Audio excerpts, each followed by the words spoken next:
யாருக்கு யார் சொந்தமாவதென்று தேவதைகள் வந்து சொல்வதில்லை.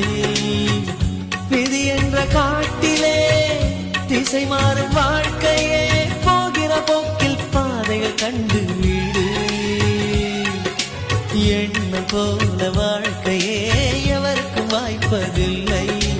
வாழ்க்கை போல எண்ணம் கொள் வாழ்வது துயரமில்லை.